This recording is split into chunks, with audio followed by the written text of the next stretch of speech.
on débute la saison cette année en discutant des compagnies et des logos. En quoi va consister la capsule d'aujourd'hui? Je t'avouerai que je ne m'en doute pas réellement. Bien, en fait, je me suis demandé, c'est qui Laura Secor, la chocolaterie qu'on connaît. Puis j'ai fait une petite recherche, parce que ça m'a amené à me demander, bien, c'est quoi telle autre compagnie, ça veut dire quoi, puis pourquoi tel logo. Donc, j'ai fait une petite compilation. Donc, je commence donc avec Laura Secor, qui est une chaîne de chocolaterie canadienne. Laura Secor, c'était une Canadienne qui a vécu lors de la guerre de 1812. C'est une guerre qui étaient les Britanniques contre les Américains. Puis, ce qui est arrivé, c'est que Laura Secor, avec son père, à un moment donné, ils sont à une réception, puis ils entendent parler d'une embuscade, que les Américains veulent faire une embuscade aux Britanniques. Le père de Laura Secor était blessé, mais c'est donc Laura Secor qui a décidé d'aller avertir les Britanniques. Elle a marché pendant 18 heures sans arrêt. Puis, effectivement, ça a fonctionné, c'est les Britanniques qui ont gagné. Donc, c'est pour ça que c'est une grande héroïne canadienne. Puis de là, ça en est venu à une chocolaterie qui n'a aucun rapport entre les deux. Là, oui. Mais c'est ça. Donc, c'est l'histoire de Laura Secor. Très intéressant. Ensuite, Tim Horton, qu'on connaît très bien. On oublie que c'est un joueur de hockey. Puis c'était un très bon joueur à part ça, entre autres des Maple Leafs de Toronto. Donc, c'est lui qui a décidé de partir cette chaîne-là avec un homme d'affaires. Donc, c'est de là qu'est venu le nom. Tim Horton, qu'on en a un maintenant à Chandler. Bien oui, c'est ça. On est gâtés. Ça tombe bien. Bon. Ensuite, mais si tu veux manger beaucoup de bain, il faut que tu joues beaucoup au hockey. Exactement, pour brûler les calories. Pas sûr que Tim Horton en mangeait beaucoup, mais... Pas certain, moi, oui. Ensuite, on a Pepsi. Le nom Pepsi, c'est dérivé de la dyspepsie, qui est des problèmes intestinaux. Parce qu'à l'origine, le Pepsi, c'était un médicament. C'était vendu comme ça pour traiter les troubles gastriques. Donc, de là est venu le nom. Et les gens voient des images, comme là, ils ont vu une publicité, justement, une garde malade et un malade, et on suggère de prendre du Pepsi. C'est assez bizarre aujourd'hui, les surréalistes, mais... Ensuite, on a Baskin-Robbins. Ça, c'est une compagnie de crème glacée qui est moins connue ici, mais c'est la plus grande chaîne au monde de crème glacée. Puis, il y a quelque chose de très intéressant avec le logo. Les gens vont voir le logo à l'écran. Puis, dans le nom, si on voit à gauche, le 31 est visible dans le B et le R, en rose. Donc, j'ai vu cette marque-là des dizaines de fois. Je n'ai jamais remarqué qu'il y avait un 31 décrit là, puis c'est parce qu'il y a 31 variétés. Donc, des fois, il y a des gens, là, des graphistes qui ont vraiment des très bonnes idées. Le logo t'a bien pensé. Ensuite, Toblerone, qui est du chocolat suisse très connu. Donc, les petits pics, ça représente les montagnes. Moi, je pensais que c'était juste parce que c'était plus facile à casser, là. Ça représente la région montagneuse. Puis, c'est un chocolat qui a été inventé à Berne, en Suisse. Puis, ce qui représente Berne, c'est un ours. J'ai jamais remarqué ça, mais si vous voyez bien le logo à l'écran, il y a un ours, une silhouette d'ours dans la montagne. Il y a un deuxième logo où on voit mieux, là, les traits ont été tracés. Donc, la prochaine fois que vous mangez le chocolat, vous remarquerez. Ensuite, Apple.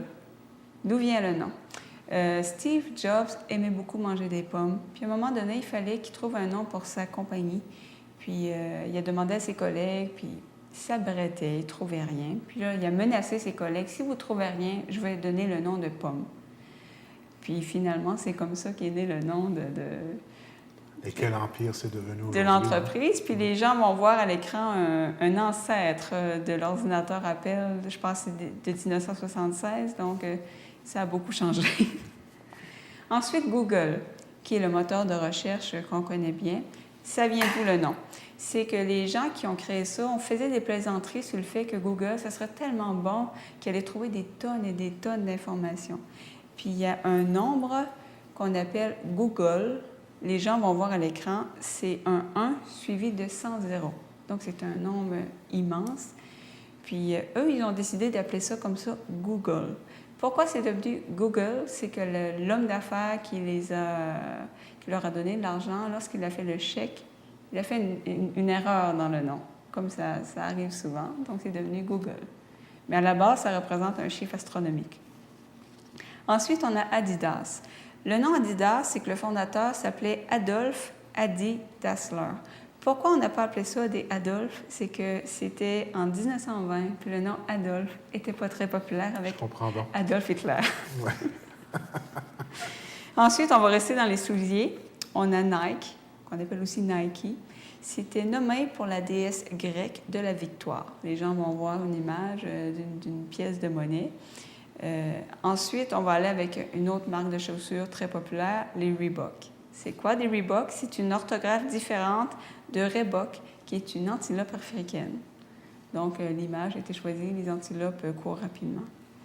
Ensuite, on a les Lego. Qui n'a pas marché sur un Lego en pleine nuit si vous avez des enfants? Donc, Lego en danois, ça veut dire leg got, qui veut dire joue bien. Et en même temps, ça veut dire en latin mettre ensemble. Donc, ceux qui ont eu l'idée d'appeler ça comme ça, ils ont fait un 2 en 1, vraiment un coup de génie. Tu voyais mon sourire pendant que tu commençais à discuter, c'est parce que je pense à mon garçon, quand il était un peu plus jeune, je lui achetais des nouveaux sneakers, des nouveaux souliers. Puis il arrivait des fois, il partait à courir, il débarquait de l'auto, il partait à courir, puis il revenait, puis il disait, en tout cas, papa, là, il court vite, ces souliers-là. Je cours plus vite avec ces souliers-là, puis je ne peux pas m'empêcher de penser à ça quand tu m'as parlé de l'époque. Les paroles d'enfant, oui, oui. Ensuite, on a le constructeur automobile Hyundai. Qu'est-ce que ça veut dire? C'est du coréen qui veut dire le temps présent.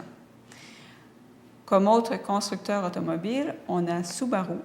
Subaru, je n'ai jamais remarqué, mais c'est du japonais qui veut dire constellation du taureau, les constellations d'étoiles.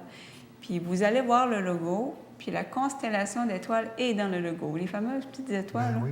C'est ça. Ah ben. Je lisais tout ça, moi, puis je me disais, ah, mon Dieu, c'est vrai, c'est vrai. Je me disais, mon Dieu, j'en remarque rien.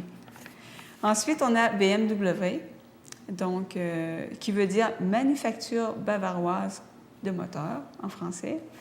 Puis, si vous regardez bien le logo, il y a une hélice d'avion en mouvement, puis le bleu représente le ciel. Pourquoi? C'est qu'à la Deuxième Guerre mondiale, BMW construisait des moteurs pour les avions allemands.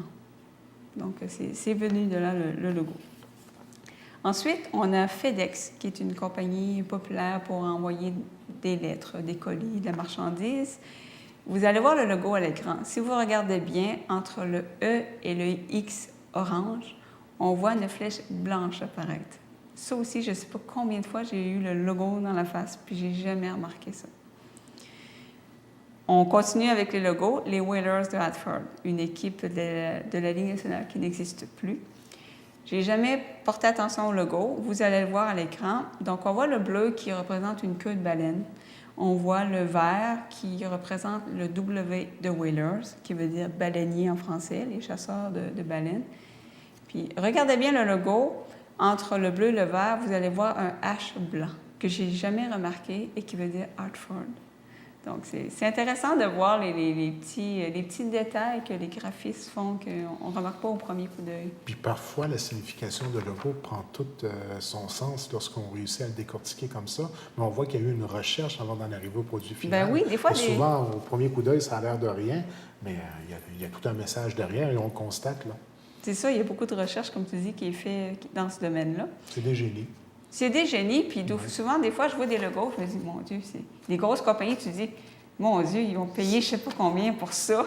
Puis là, après ça, tu finis, OK, ça voulait dire ça. Oui. Puis le dernier, finalement, c'est Nintendo, qui est très connu. C'est du japonais. Et qu'est-ce que ça veut dire, Nintendo? Le paradis attend ceux qui travaillent dur. Ce qui est assez ironique pour un jeu vidéo, on dit les gens qui jouent à des jeux vidéo perdent leur temps. Donc, c'est ça, c'est que le paradis vous attend quand vous travaillez dur. Ben voilà une capsule de divertissement qui nous a beaucoup instruits. Et je vous dirais que là-dessus, je vais revenir dans une émission future pour vous donner la signification du logo de TVCGR. Qui a le slogan « Notre monde, notre télé », mais ça a été recherché. Il y a beaucoup... le logo a l'air de rien lorsqu'on le regarde, mais tout est relié. Les couleurs ont une signification et ça parle du monde des communications en tant que tel.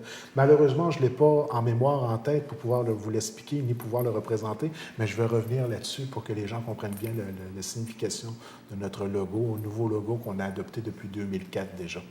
très intéressant parce que je vais sûrement revenir avec d'autres compagnies entre-temps. Oui. Puis ça serait très intéressant parce que je ne connais pas la signification du logo. Puis j'ai une capsule comme tu viens de nous préparer là, ça nous donne le goût de jeter un coup d'œil à ce qui nous entoure et de peut-être essayer de découvrir de nouvelles choses. Exactement. Donc effectivement, je crois qu'il y a matière à en faire un autre sans aucun problème. Merci beaucoup pour cette première capsule divertissement de l'automne 2012 et au plaisir de se revoir la semaine prochaine. Avec plaisir. Avec plaisir.